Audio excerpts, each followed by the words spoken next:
Hello, friends. Welcome back to Our World in Focus. And this week we're going to be talking about Bengal and visiting family. So, how are you, Judah? Doing well, thanks, Benji. This is great because right now we're in Sikkim. That'll be next episode, but we're sat in like a deluxe hotel room in some nice chairs with some warm water, and basically life is very good. So it's like the nicest setup for recording a podcast. Normally we're in some random place with a noisy background, and maybe I'm sat awkwardly on the bed, and Judah sat on a chair or something. But anyway, so we the last week and a half we were in Bengal, and we just want to record our experiences, share what we've learned, and just update you on what it was like after Hyderabad. So Julia, what do you remember about arriving in Bengal and things? So I think it was a big challenge just because, in the UK or different places, rush hour is normally like 5 p.m. and then 9 a.m. Yeah. Here, rush hour is at 8 p.m.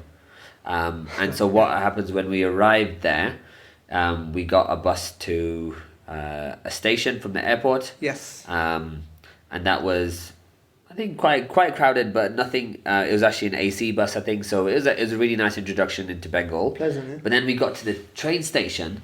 How about train station? And in Calcutta? I've never experienced something like that in terms of the volume of people and numbers. It's dense. And I even read on a newspaper that people died in New Delhi. 18 people died. Majority were women and kids because of a crush in train stations. So we're talking about like enough that people could get massacred in terms of if there was a stampede, it would happen. And so Benji and I trying to get on the train. Mumbai, it was busy, but this was worse. Yeah. In terms of we've at the beginning, before the train stopped, people are jumping off, and then when in the immediate time when it stops, people are piling onto the train, and there, if you are like you're a massive, mainly it's all blokes. There's a female only carriages which are busy, and right next to them there's a blokes carriages, and they are shoving each other on. And by shoving, it's like a mosh pit. Is the closest Yeah. thing that I've seen. Yeah, and imagine There's the mosh pit yeah. where you get shoved out of nowhere, and you see people flying. In terms of they're there one Kind of. minute and they're flying the next minute. They There's a out video you. of it in on our YouTube channel, which is also called Our World in Focus. There's a short video of people trying to board the train that we later boarded. So yeah. So it's Yeah. a bit mad, and you have to fight for your place. And actually, on a later bus journey, it was probably around rush hour again. Me and Benji were completely kind of crowded, like that kind of thing. Oh, yeah. You in the UK you think you're sardines in terms of a packed bus, but that's nothing like this.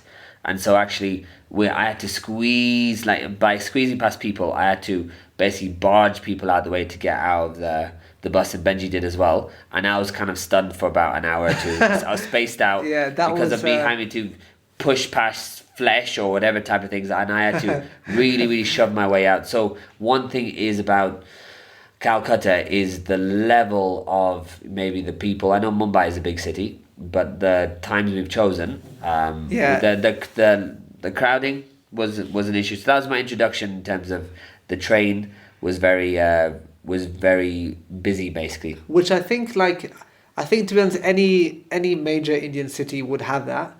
It's just I guess this was the first time that we've been to like a very very busy station and train, and and that bus Drew talks about it. That was very funny. That was like these events are like a week apart, but both similar themes. But yeah, we were meeting our lovely cousin Bom, who lives in Calcutta Central. So for him, it's very normal. He's grown up in Central Calcutta, knows the area. He's in very well, and he was like, "Yeah, get a bus." So we got the bus, and when we got on, it wasn't too busy. So Judah sat at the very front, and there was one seat at the very back. You know the very back row and the middle. So I sat there, And gradually, as we got kind of closer to Central, more and more people piled on. And I was texting Judah, let me know when the next stop is. So I tried to move, and like Judah said, it was crazy, like the amount of people I can fit on one bus, and you have to like, yeah, shove past, and there was one bit where I made it halfway to the door, and there was a guy there, and I just looked at him like helplessly, and I was like, I need to get off the bus, and he just looked at me with like pity in his eyes, and also like basically saying to me, "What can I do? I can't help you." He at least made space for me, but yeah, like Judah said, you just like shove past, and it's part of the experience. So yeah, it's intense, but also part of me does love it. I don't know why, but these like genuine experiences, perhaps because I'm tasting life like a local. That's yeah, pretty fun for me. But after that, we were like, what's the point of spending 15p on a bus each when we could pay £1.50 to £2 for our private Uber? So as you can tell with the mathematics, yeah, after that we just took Uber everywhere in Calcutta. But yeah, back to our first day.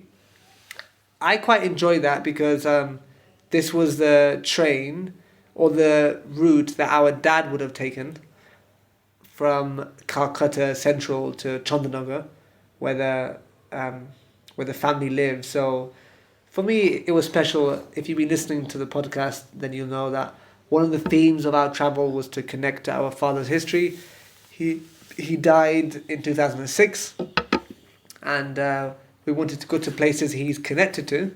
So Tanzania and East Africa was one. That was where we spent 4 months last year, end of last year. And India is another one. So he came to India when he was 11 from Dar es Salaam, and went to a school near Kolkata, and then went to St. Saviour's University College in Calcutta. So yeah, it was fun to get the train, and even just imagine like, yeah, our dad would have been just one of these young Bengali students in the past, just in his native environment. And we actually did make friends with some students who were very kind and helpful. They when the train was very, very packed, they assured us that it would get less packed when we arrived at our destination, which it did. But they were very helpful. They checked on their phones how many stops were away, and another guy advised us when to get off. So yeah, that's another kind of reflection I've had with Judah, is sometimes by looking like locals but also being foreign, we can get better treatment and sometimes worse treatment. I think in just normal everyday life, there's no better or worse treatment. It just is what it is, right? We're just a normal nameless person, and cities are quite metropolitan. But in certain settings where maybe I'm asking, okay, where's the nearest bus stop? What time are things? Then people can be a bit unhelpful, because I guess it's almost like we look local, so why on earth are you asking me such a silly question? I think Judah read a really interesting book in... Where were we, Judah, when you read that book? Goa? Is it Goa? Yes. Judah read an interesting book about like culture and things, and third culture people and stuff. And if you look to be of the same culture, people actually have less patience for you often if you might ask a question or do something that is much more kind of basic or expected of you. It's like that event, that time when Judah, I forgot if it was on the way to India, I think it was, where Judah got told that you shouldn't be eating with your left hand. Judah's obviously left-handed, and we live in England, so you don't really care. But if we were like an English person or English-looking person, I don't think they would have made that comment, because they would have been like, oh, they're clearly from England. But they thought we were on the way to the stopover was through the UAE in Abu Dhabi. Actually, no, it was on the way to Jeddah, where everyone was going on the Hajj pilgrimage. A lot of the Muslims from the UK. So they were trying to be helpful, but that's just like a random It's an little assumption, but anyway, I Yeah. think the key thing from that, but it's nothing to do with. The book wasn't to do with if you're from the same culture. No. Yes, I think for Benji and I, we're expected to know the language and different things because they think we're from here until we speak and they realize, okay, we don't. We're basically from England, and if you ask someone from England, do you speak an Indian language, and they say no, that's kind of what you'd expect. Yeah. So, and one of the things we've learned as well, we're fourth generation East African actually. Yeah. There have been generations of dad's side who have lived and worked in East Africa. We're just under the British.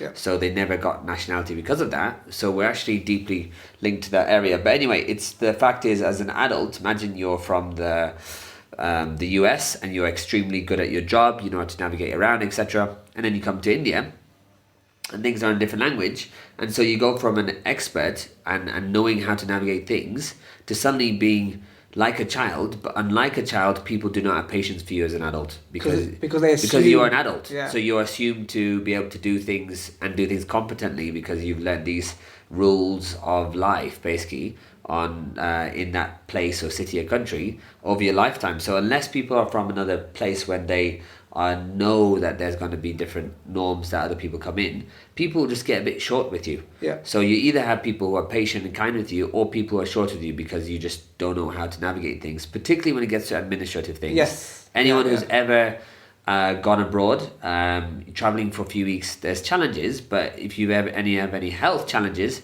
you got to deal with administrations in that country, and that's a small little taster of what it is like to live in a country. And for me, I've only ever lived in another one country by myself, and that was in Denmark. And even that, as a developed country, I don't even know how to navigate the healthcare system when I had a few issues. And you get letters to the post, and it's all in Danish. I don't even know what's going on. So it's one of those things where you're a bit clueless basically, Yeah. and you learn and you grow into it. But that's one of the things I think for us. Yes, I think people are interested in us because people think we're twins, which is the first thing. So that starts a conversation. Yeah. They can tell we're from England, so they're kind of interested in us. But they're like, you look Indian. So often it's where people are curious with us because I think a lot of the backpackers, Benji and I, have very rarely met any other people who are from a non-white background, you could say. Yeah, even in India or when we were in Africa, and I think that's one of the positive situations for us by being Indian origin but foreign as well, is that actually some people have like enjoyed it and like really like hearing our background. I think also what I liked about being in Bengal, because it's our first place in India and I've travelled so far, that we actually have a connection to. So I just felt quite proud saying that, I'm half Bengali, my family are from Chandannagar, I still have family here. So I felt a kind of ownership and people were interested. Like, oh yeah, cool, you're Bengali and your history is from here. So in some sense there has been an acceptance. And also because we have a connection to this place, the insight that we have is really cool. And even when we were reflecting on like staying with family to having an authentic Bengali experience, I was like, I think if you're a complete foreigner, you couldn't even get a sniff at this really, to be completely welcomed and included into a family. Even if it was a homestay, you'd probably have to be paying for it, or it would just be a completely different dynamic. So that was cool. But yeah, so we went to Chandannagar. So Chandannagar is a former French outpost. So just some brief history. I'd like to do a full episode in the future on Indian history perhaps, but brief history is that Bengal, or what is now Bengal, Orissa and Bihar, those three states, it was like one of, or if not the richest part of the world in the 16th century, mainly due to the textile industry. So that's what brought the British East India Company to India in the first place, which is its own fascinating history. And it also brought a lot of other European powers, to try and rush to get their fix. And for a long time it was just trading outposts, right? It wasn't like whole-scale colonialization. That only came later. But there's from Calcutta you go up like the Hooghly River. So up the Hooghly River I believe there's former Portuguese outposts and a former Danish outpost, which is interesting, and a former French outpost. And there's still a bit of history in those places. So Chandannagar is a former French outpost from, I think, from the 1700s until 1950 or 1951. It was a French outpost governed by the French. So it has its own unique history and flavour. And I really enjoyed the architecture, even just walking around. It was very beautiful. I don't know if that's because it's French or I haven't seen any of the smaller Bengali towns. And there still is institute, like a French institute that has some history and things. And I've been learning a lot about the family history, which has been really cool. But our family are originally, so our grandfather and great grandfather and great great grandfather are from Bengal, in the place which is now in what is known as Bangladesh. So, when our grandfather and his brother were coming back from Tanzania, basically they were told, when Tanzania got independence, the Indians there were given two options: either you become Tanzanian citizens, or you, I guess people now would say, go back to where you came from. But the option was, because they were British subjects, they could have gone to England or back to India. So they chose to go to India and to kind of go home and settle.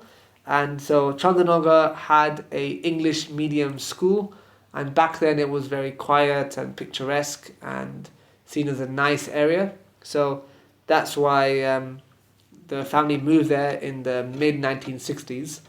So that's basically like our family home and family history, although technically somewhere in Bangladesh is where like the previous generations go back. But when we got to Chandannagar station, our uncle Amresh, in Bengali you would say Kaka, which is your, I think it's because it's my father's younger brother. And interesting tidbit is that in Swahili, Kaka means brother, right, Judah? Yeah. Yeah, so, and Dada means sister. So Swahili. Yeah, Swahili. Yeah, Well, actually, and in Bengali, Dada means, no, I think it means brother as well, and Didi sister. But anyway, it's just interesting how all the different cultures have ways. But yeah, our Amrish Kaka, or I'll say Uncle Amrish for the podcast for listeners to understand. Yeah, he came and greeted us, and that was very special to see him. And effectively, Dad died when I was so young. I haven't had much of a chance to form my own connection with family members. We have some family in England, but I think all the direct siblings died, and we have one older auntie who was married to our dad's brother, and basically like a sister to our dad. So it's a very special connection. But she didn't live with the family in Tanzania. So I guess it was my first time meeting properly one of my father's siblings, and that was very nice. And he welcomed us, and I think potentially he's a new listener to the podcast. So shout out to Uncle Amrish, and also cousin Bom, and also cousin Chiku as well. I sent him all the podcast link. But he was very kind to us, and showed us around like our grandparents' house that they built called Dar es Salaam House, and next door is what our great uncle built, our grandfather's brother, called Morogoro House. And if you know from our previous episodes or geography, those are two cities in Tanzania. So the East Africa impact clearly stayed with our family. And our Uncle Amresh showed us and told us lots about family history, which was all very interesting. And we would visit him in evenings, go around. We went to visit one of his friends, and it was nice just hanging out, really, and getting to know him as an adult, and forming our own connections, and hearing about family history and the things he's up to, and the ashrams that he goes to. And it was just nice to connect. And with him being like a younger brother, I guess probably the closest person alive that would look most like our father, so that was quite special as well. Everyone, or at least Uncle Amresh and my dad and even granddad, and Judah says that myself as well, we have like all similar eyes. So, like little details like that were very special. And we stayed with our dad's first cousin, who was basically like an older sister to dad. And her name is Auntie Bondana. In Bengali, we would, I think there's different things we can call her, but Pishima, which means like, I think big mother, or because she's like the eldest person in the family, and her husband, Uncle Dulal, will be Pishima Shai. But again, I'll use the more English known terms. So they hosted us, and it was really, really nice. It was near the train station, and they have some wonderful like house helps that cook authentic Bengali food, and it was just a treat, like eating different food every day and planning the meal. And I think my mum's always said that my love of food is Bengali, and she said that for her it was quite a shock when she got married. Typically in like traditional Punjabi culture she grew up in, men wouldn't really come in the kitchen or comment on food, but when she got married to a Bengali and in-laws, she saw people like the men coming into the kitchen, commenting on the food, asking questions, even cooking. So it was quite nice staying with Auntie Bandana, and yeah, often talking about what we'd eat next. She's like, yeah, today we'll have this for breakfast and this for lunch and this for evening, and it's like you're always planning the next meal, which was quite cool. And we definitely ate well, and also with her. So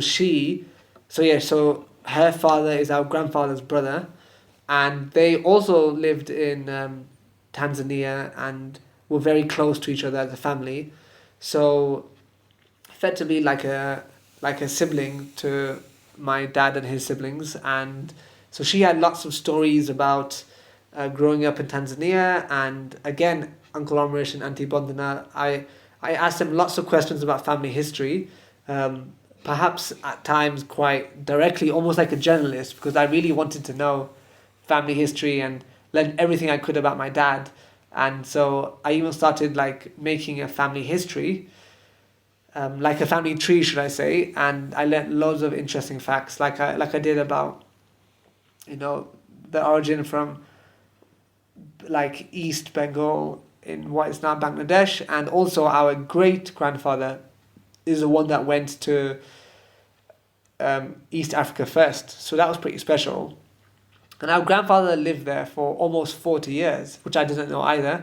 So all these little facts are all coming together, and just to see the town that the family grew up in, that my dad lived in, that his siblings, and understanding more that part of their history, which I didn't understand, that was amazing. And Auntie Bondana also showed me loads of old photos, which was pretty special, from all the family. And first time seeing these photos. Because my dad was, I think, the second youngest of 9 siblings, and I'm his youngest child, there's only, I think, 2 cousins that are younger than me.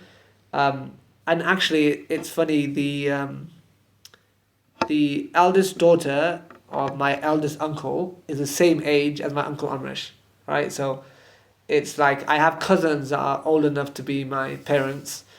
So the dynamic's different, but also I haven't met all of these family members and haven't come to Calcutta and to Chandannagar, and I felt very out of touch before.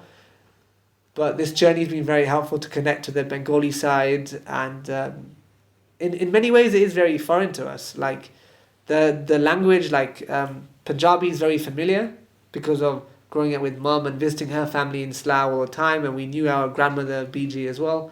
But here, all of the language is quite foreign. The food's foreign, in like a good way, as in like I love it. I think my favorite is Bengali egg curry. I don't know what it is about that, but yeah, I really enjoy it. And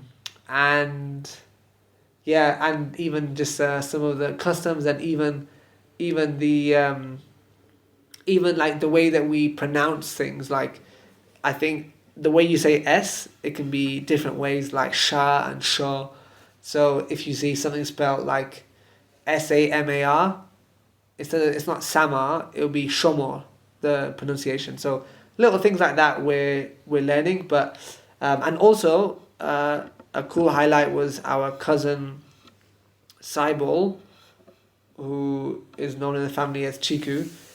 He was visiting, and that was pretty special because I met him for the first time when I went to Canada in 2017, and he was very, very kind to me then. And we actually managed to tie our dates, both of us, to be there at the same time. So that was cool. We ate, Uncle Omresh cooked a really nice meal in the Dar es Salaam house where, our grandparents are from. And yeah, he's a really cool guy as well because he also first came to India a bit later for the first time, um, probably in his 40s if I'm guessing. So he would have had to form his own kind of connection, even though it sounds like he's much more in touch with his Bengali side and cuisine and stuff. But he's lived all his life in Canada, so that was pretty special. Even like we took a photo outside the cousins, and I was like, we have maybe like within the cousins like over 30 years difference. One's in North America, two in Europe, one in India. It just made me appreciate the real global nature of our family, and I've now discovered I have quite a few relatives in the USA, still have relatives in Kenya, quite a lot in India as well. So it's like a whole new world opening up for me to connect. And yeah, family is an interesting thing as another kind of reflection because you're connected by blood, right? And I think in some cultures, family is very tight and very close. But I think something that I've learned is that you can't have any expectations, because that's when you get disappointed or upset. And I think that I've seen that with mum's extended family.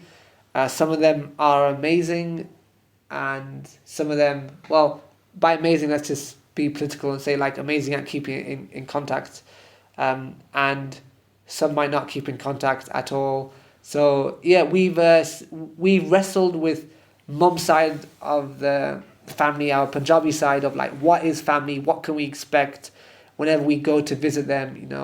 There's been many challenging situations in the past, and I think that expectation has been helpful because we haven't really expected much. Like we didn't expect to be hosted. We're happy to look after ourselves, and I have a few different contacts of family members. Some have been less responsive or maybe less keen to meet up, but others have been very kind, like the people that I've mentioned. And it's just about finding the people that you click with and the people that welcome you warmly, like our cousin Gapush, who's our Uncle Omresh's eldest daughter.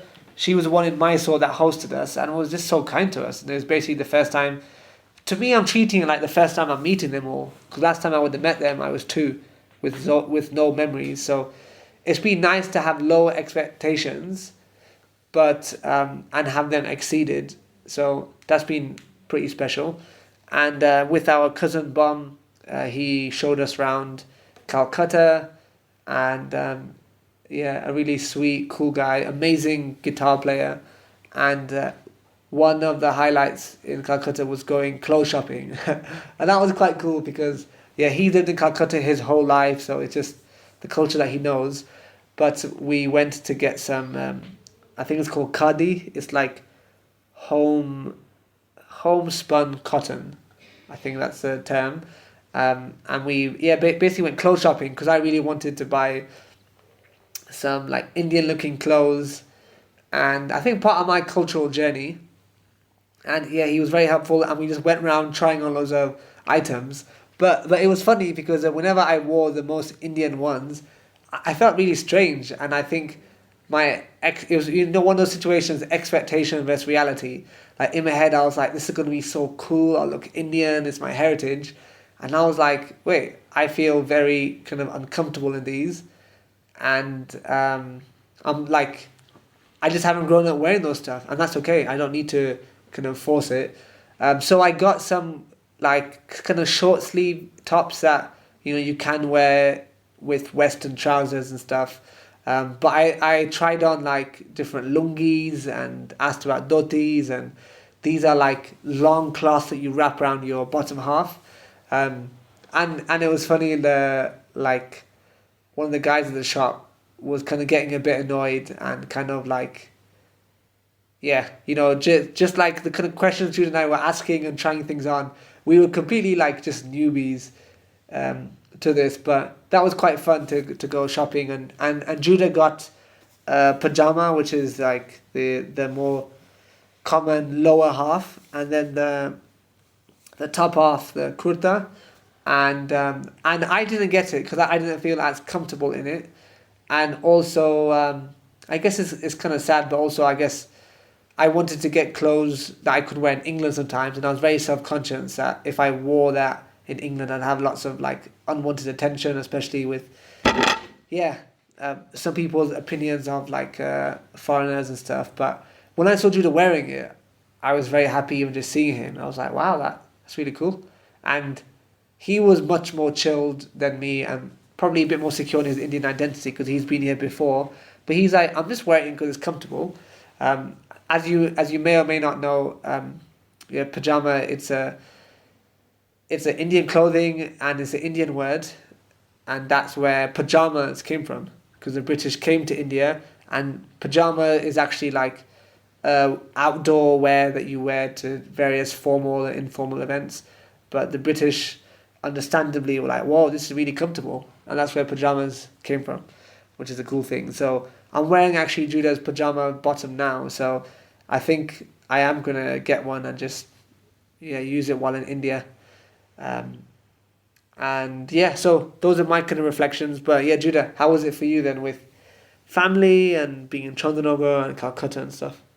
Yeah, so I think what was interesting, a few things. One is that they're very intellectual in terms of the auntie we stayed with. Yes.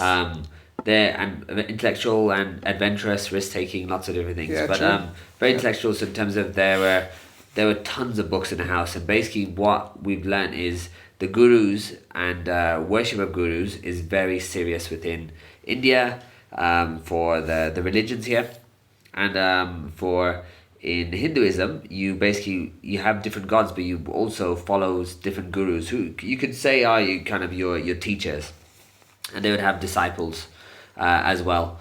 And so what happens is, so our uncle who we stayed with is actually a guru, because his dad used to be a guru, and then basically it got passed on to our uncle. So apparently they have like over 600 people every year come to their house, For and a they've got festival. temple on their second floor actually. So what I thought was actually there was a level of intellectual rigor, you could say, that was particularly within our dad's family that we've not seen to the same extent in mum's family. So at mum's family, it seems there's more of a prioritization on families being together, and they were married much earlier, whereas dad's side, sometimes they've married later of their own accord often. But like there's been a big focus on intellectuals, and that's it seems to be linked to the Brahmin caste, which is known as the top caste in the caste system, which they were the intellectuals, they were the ones who were the priests, etc. And actually all of dad's family are hyper religious in terms of they take religion very seriously, and what that's quite cool in some ways, because sometimes when you do see parts of East Africa and even in England, many people will follow religions, but really the way they live life is that they don't actually take it seriously. Whereas for all of dad's relatives, each one of them That we met. each one of them took their faith very serious in terms of they have regular pujas, which is when you make prayers and offerings to your gods, and there's food there. So it wasn't just a one-off event, it was a daily thing and things that they really commit to. So seeing that the hyper religiosity, the dad would have inherited that in many ways, and when he became a Christian, and he went to Christian high school, lower school as well in Tanzania, and then went to Christian university as well. So would have known about the Christian worldview and stuff. But in terms of their people wrestle with ideas, and wrestle with concepts. So dad would have moved from one religion to another, but actually you can see in context of his family, very intellectually rigorous and very intellectually open and very adventurous, willing to move to places where you meet some people who are not that adventurous, and actually they're willing to take risks. Our uncle and auntie we stayed with went to the US in their 50s basically, Yeah. and they gave up really good jobs, Yeah. and they'd start at the bottom basically, and they did that often as a sacrifice for their kids, why people do that. Yep. So I think that was really interesting, was the intellectual stuff, the religiosity, and actually for Benji to be able to see that his skill and desire for the way he's connecting with dad, it was through mapping out the family tree and seeing how everything worked. So he was like a journalist, while I was basically doing my lower back stretches because my lower back has not been great with all the traveling. And so I was just relaxing, enjoying my time, and Benji was really focusing in on this family tree. And there's something, but like Alexander Hamilton in Hamilton there's Alexander Hamilton is someone who's got a big tasks that he wants to do. He wants to achieve stuff, and so Benji doing that, he wanted to get different clothing, etc. It's all part of him forging that Indian identity, and he's learning Hindi and trying to put a lot of time into it, which I really respect. And I seen aspects 10 years ago when I came. I was doing my best to try and learn the language. I was trying to wear the clothing, but it didn't. It's kind of like David in the Bible who tried to wear a king's armor before he used to fight a giant, and he realized it wasn't suitable for him. So I think for Benji's learning in his own way, now he's been meeting the cultures associated with the family. Which part of it, the culture, does he agree with, and does he like, and which other part of cultures just don't suit him? Which there's stuff like where you looks like you're wearing basically a dress around you, which is one of the things that people wear in Bengal, or you'll wrap something in between both your legs, and you wear that as kind of like trousers, which is again quite odd for us, because we weren't raised wearing that. But also me and Benji and especially I have a tradition of wearing my pajamas before bed, and the pajamas have a little slit in it to the sides, just normal pajamas and buttons. So the shirt, t-shirt's a bit longer, and really comfortable trousers. That's literally pajamas here. That's kurta pajamas. Is the concept we've got in the West is taken from here. So I'm used to wearing loungewear. So it was very easy for me to wear loungewear. So I think there is it's good for him to seeing Benji discover his identity, and the earnestness has been very good as well. So that's what I realized being there. But in terms of for myself, I realized also you could say I've been noise pollution in India is really crazy, and that's something I'd say warn for anyone who's planning on traveling here. Out of all my travels, maybe just suddenly I'm a year older and I'm more sensitive, but there's so much unnecessary honking. Like genuinely, there's no one in the road. There's me and Benji walking. It's not, and then people they're just telling us they're there, telling us they're there. Yeah. But I'm talking about there's a boop, quick beep, and they're doing a very big, long, loud beep. So when we're staying with uncle and auntie, there's complete silence, and suddenly there's a scooter behind you, beep, beep, beep, beep, beep, beep, beep, and your ears are going from 0 to like 1,000. Yeah. And then there's also lakes everywhere, or like little man-made reservoirs, ponds, you could say. like ponds. In ponds, basically. And I'm thinking, this is the worst thing you can do, having still water. It was horrible. And so mosquitoes. Basically, and our uncle, Uncle Omrish, he's like a trooper because he's chilling in his house, yeah? And he's cooking his food, having a good time, working on the house. And there's like literally 1,000 mosquitoes. And they're like the size of like flies in England. So you expect we see lots of flies around the place. Mosquitoes. Imagine instead of flies are mosquitoes, they're massive. And they were finding Benji very tasty. Yeah. So and our uncle is just chill. He's there just having a good time. Our cousin is there, they'll sleep on the mosquito nets, but they're not putting any mosquito spray or anything on, so they're just so used to it. And so you're living alongside mosquitoes and not thinking anything of it. Yeah, but the best thing about loads of mosquitoes is that in our auntie's house where we were staying, they have one of those electric mosquito killers, and it was like using that. It was like making popcorn. Like the amount of pops that went off. Yeah, it was. With like, I mean, it actually sounds kind of mean. So yes, sorry to any like animal lovers, any vegans or Jains out there that don't want to kill little bugs, but. That was very satisfying. Like literally, you'd hear maybe 100. Benji was very good, and also before Benji and I were going to bed, we can hear in another room loads of. Our auntie was doing. So our aunties basically was absolutely having a feast with just buzzing these things to death, basically. So I think now still some realizations of the way they live, mosquitoes, and just like the streets. You can see it might have been once upon a time a quiet village, but now it's getting more hustle and bustle. But it's definitely much more quieter than Calcutta. It's like a commuter town of Calcutta now. It takes like 40 minutes on the train to get there. Yeah. So I think those are just some realizations of Calcutta itself. Oh no, Um, about well, Chandannagar. Calcutta arriving Yeah. and then going to Chandannagar, which is kind of like a smaller, yeah, smaller town away from a massive city. So those are some kind of things that I would Yeah. say just from my perspective. And like Calcutta, we could talk a little bit about. It was the former British capital, or it was the former capital under the British Raj, and like historically it was one of the richest places in the world. So it has lots of cool history, and it's known as like the intellectual capital of India, where lots of writers and lots of people involved in literature have come out of there. Lots of artists and creatives. I think there's like a cool music scene, and also it's also very well known in India for street food.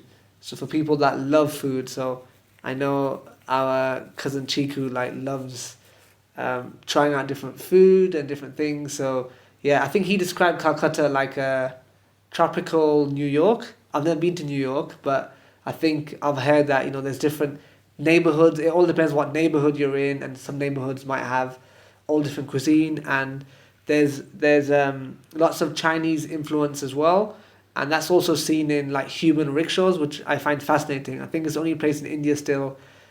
I always think of them as like human chariots. So it's a rickshaw basically being pulled by. It's like a giant wheelbarrow, except there's seats at the back.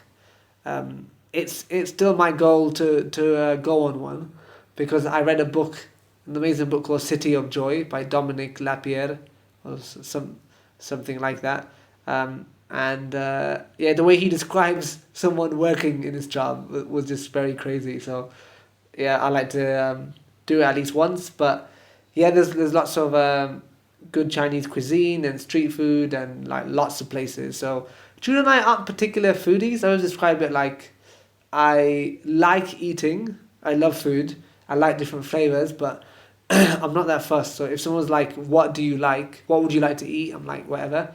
But yeah, I have enjoyed some of the Chinese food, and um, there's these things called momos, which are Tibetan, and I think apparently it's the second most popular takeaway item in India. So yeah, the food was cool, and there's lots of history, lots of cool museums. We didn't explore Calcutta loads because I think we were just a bit tired of the big city vibe after being in big cities for a month.